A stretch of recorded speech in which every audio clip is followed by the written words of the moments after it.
Hello friends, welcome back to our channel. சிறுகடிக்கு ஆசையில் வரப்போகிற எபிசோடில் என்ன நடக்க போகுதுன்னு பார்த்தீங்கன்னா, இந்த மாதிரி சிந்தாமணியை வந்து எப்படியோ பழி வாங்கணும்னு சொல்லி நிறைய பிளான் போட்டாங்க. அதே போல் வந்துட்டு மொத்தம் இந்த மாதிரி 40 லட்சம் நம்ம ரெடி பண்ணணுமே அப்படின்னு சொல்லி நிறையா இடத்துல ரெடி பண்ணுறாங்க. நமக்கே இந்த ப்ரொமோ பார்க்குறப்ப டென்ஷன் ஆகுது. ஏன்டா டே, ஒரு வீடு கட்டுறதுக்கு 5 லட்சம் ரெடி பண்ணுங்களான்னா அது பண்ண மாட்டேங்குது, இதை பண்ண மாட்டேங்குது. ஆனால் வீணாக போன அந்த மனோஜ் உங்களை கண்டுக்க கூட மாட்டேங்கிறான், உங்களை மீனாவையும் கண்டுக்க மாட்டேங்கிறான். அவனுக்காக விழுந்து விழுந்து விழுந்து விழுந்து கவனிக்கிறீங்களா? ஏன்டா ஒரு வீடு கட்ட 5 லட்சம் ஒதுக்குங்கடா, அதை ஒதுக்க மாட்டேங்கிறீங்க. போய் 10 லட்சம், 20 லட்சம், 30 லட்சம், 45 லட்சத்தையும் வந்து இப்போ ரெடி பண்ணி கொடுக்க போகிறாங்க. போயிட்டு இந்த மாதிரி 10 லட்சம், 20 லட்சம் மீனாவும் அவங்களும் அங்கங்கே போயிட்டு ரெடி பண்ணி இந்த மாதிரி கொடுக்குறப்போ இந்த மாதிரி அந்த ஃபைனான்சியர் வந்து இந்த மாதிரி சிந்தாமணிக்கு ஃபோன் பண்ணி இந்த மாதிரி மொத்தம் 10 லட்சம் கொண்டு வந்திருக்காரு அப்படின்ற மாதிரி எல்லா விஷயம் சொல்கிறாங்களா. என்ன சொல்கிறீங்க, இவங்க போகிற போக்க பார்த்தா இந்த வீடை பத்திரத்தை வாங்கிடுவாங்க போலயே, நான் ஏதாவது பண்ணலான்னு பார்த்தா ஏதாவது இவங்க பிளான் பண்ணி நம்ம கதையை முடிச்சிருவாங்க போலே அப்படின்ற மாதிரி யோசிச்சுட்டு என்ன பண்ணுறாங்கன்னு பார்த்தீங்கன்னா, இந்த மாதிரி நீங்கள் ஒரு போலீஸ் கம்ப்ளைண்ட் கொடுங்க அப்படின்ற மாதிரி சொல்லி போலீஸ் கம்ப்ளைண்ட் கொடுக்குறாங்க. என்னென்னு பார்த்தீங்கன்னா, வீட்டுக்கு போலீஸ் வருது, என்னாச்சு ஏதாச்சும் கேட்குறப்ப இந்த மாதிரி மனோஜ் ஃபோர்ஜரி பண்ணியிருக்காங்க. ஃபோர்ஜரி என்ன சொல்கிறீங்க, ஒரு மாதிரி ஃபைனான்ஸ் சீட்டை வந்து தன்னோட அப்பா கையில் வந்து ஃபேக்காக போட்டு இந்த மாதிரி பண்ணியிருக்காங்க அப்படின்னு சொல்லி எல்லா விஷயமும் தெரிய வருது. அவங்க ஐயோ அப்படின்ற மாதிரி போலீஸ் எல்லாம் கூட்டு போகிறாங்களா. மனோஜுக்கு பெருத்த அவமானம் போயிடுது. என்னது இந்த குடும்பத்துக்கு போலீஸ் வருது, என்னடா இந்த பையனால் இவ்வளோ பாடுபடுறாங்களே இந்த குடும்பம் அப்படின்ற மாதிரி ஊரே சிரிக்குதா. விஜயா பார்த்து கேட்குறாங்க, என்ன பண்ணி தொலைச்சிங்க, இவங்க வேறு ஒரு நாள் என்ன ஆச்சு அப்படிங்கிற மாதிரி அண்ணாமலை போட்டு இந்த மாதிரி ஏதோ பண்ணி பெரிய விஜயா பிடிச்சி திட்டுறாங்களா. விஜயாவுக்கு என்ன சொல்கிறேன்னே தெரியலை. அவங்களும் பாவம் முடிச்சுக்கிட்டு இருக்காங்க. சிந்தாமணி நம்பி இப்படி ஏமாந்துட்டேனே அப்படின்ற மாதிரி அவங்களும் யோசிச்சுட்டு இருக்காங்க. சிந்தாமணிக்கு ஃபோன் பண்ணால் எதுக்கு இந்த மாதிரி போலீஸ் வந்துருக்கு அப்படிங்கிறப்போ, என்ன மாஸ்டர் ஆச்சு அப்படிங்கிறப்போ இந்த மாதிரி அந்த ஃபைனான்சியர் ஃபோன் இந்த மாதிரி கம்ப்ளைண்ட் கொடுத்துட்டாரா. ஐயோ என்ன மாஸ்டர் சொல்கிறீங்க, நான் வேணா அவர்கிட்ட பேசி பார்க்குறேன்னு அவங்களும் சும்மா காலாக கட் பண்ணிடுறாங்க.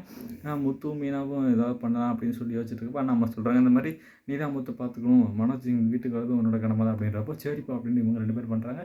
கடுப்பாவது இவங்க 2 பேர் பண்ணுறதை பார்த்தாலே இந்த அண்ணாமலை வந்துட்டு ஏதாவது ஒன்று பண்ணால் தான் முத்து மீனா உருப்பட போகிறாங்க. அதுதான் நமக்கு நல்லா தெரியுது. அவங்க இருக்கிற வரைக்கும் அவங்க உருப்படாமல் போகிறதில்ல, வீடை கட்ட போகிறதில்ல. நீ என்ன தான் நல்லா பண்ணாலும் பாம்புக்கு பால் வந்தாலும் அது கொத்த தான் செய்யும். அந்த மாதிரி தான் நீ என்ன தான் பண்ணாலும் மனோஜ் உன்னை கண்டுக்க போகிறதில்ல, நீ உன்னை பூ கட்டுறவன் தான் சொல்ல போகிற. அதே போல் விஜயாவும் உன்னை வந்து பூ கட்டுறவ தான் சொல்ல போகிற. மருமகளை நீ ஏற்றுக்க போகிறதில்ல.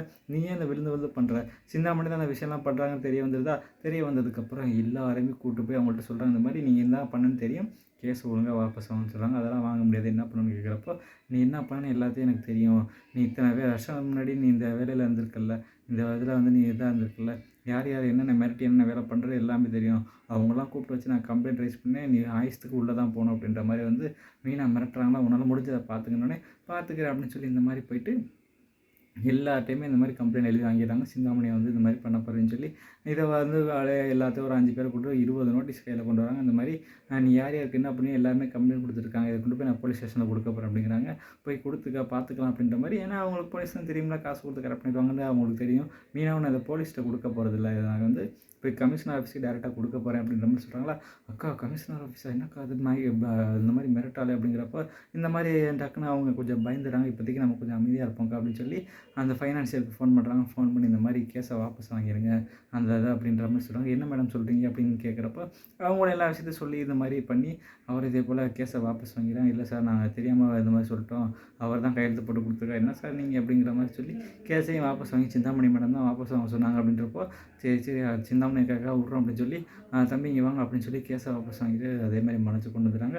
ஏன்டா இந்த மாதிரிலாம் பண்ண, எதுக்கிட்ட இந்த மாதிரி பண்ண அப்படின்னு சொல்லி போட்டு அடி நிற்கிறப்போ, சிந்தாமணி தாங்க இந்த விஷயம்லாம் பண்ண அப்படின்ற மாதிரி வீட்டில் சொல்கிறாங்களா. மீனா என்ன மீனா சொல்ல அப்படின்னு கேட்குறப்போ, ஆமாங்க நான் ஒரு டவுட் பண்ணி இந்த மாதிரி போய் கேட்டேன், ஆனால் அப்போ தான் இந்த மாதிரிலாம் பண்ணியிருக்கா, சிந்தாமணி நம்பாதீங்க அப்படின்னு சொன்னால் கேட்க மாட்டேங்கிறப்போ, பார்த்தியா சிந்தாமணி போனல அவள் எந்த அளவுக்கு கொண்டு வந்திருக்கா பார்த்தியா, இல்லைங்க அவங்க நல்லவங்க தான் அப்படின்ற மாதிரி கேட்குறப்போ, விஜயா உனக்கு அவ்வளோதான் மரியாதை, அந்த சிந்தாமணியோட பேசாத அப்படின்ற மாதிரி சொல்கிறப்போ, சிந்தாமணி அடுத்து என்ன பிளான் பண்ணி வர போகிறாங்கிறத இனிமேல் வரப்போகிற எபிசோடில் காட்ட போகிறாங்க. ஓகே ஃப்ரெண்ட்ஸ், அது என்ன நடக்குது அப்படின்னு நடக்கிறத பொறுத்து இந்த பக்கம் இந்த வீடியோ பிடிச்சா மறக்காமல் லைக் பண்ணி ஷேர் பண்ணி சப்ஸ்கிரைப் பண்ணிடுங்க. Thank you friends.